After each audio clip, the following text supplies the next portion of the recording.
সিলেটের ঘটনাকে কেন্দ্র করে দুই গ্রামের বাসিন্দাদের মধ্যে সংঘর্ষ হয়েছে। মুখে সংঘর্ষে 6 জন আহত হয়। সিলেটে রিসোর্টে জোর করে বিয়েকাণ্ড নিয়ে এবার দেশীয় অস্ত্র নিয়ে দুই গ্রামের সংঘর্ষ। দর্শক, বিস্তারিত জানতে পুরো ভিডিওটি না টেনে দেখুন।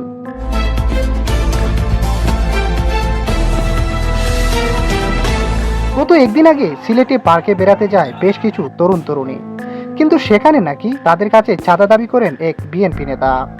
কিন্তু চাঁদা না দেয়ায় তাদেরকে জোর করে বিয়ে দেয়া হয় এবং তখন পুলিশের সহযোগিতা চেয়েও নাকি কোনো সহযোগিতা পাওয়া যায়নি, বরং পুলিশ ঘটনাস্থল থেকে ফিরে আসে।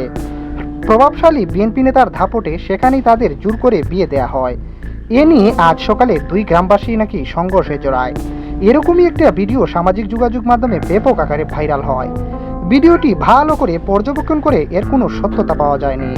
এই দুই গ্রামের সংঘর্ষ মূলত কোম্পানিগঞ্জে মাছ কেনা বেচা নিয়ে হয়, তাই এই মিথ্যা তথ্য নিয়ে কেউ বিভ্রান্ত হবেন না। সত্য জানুন, সজাগ থাকুন।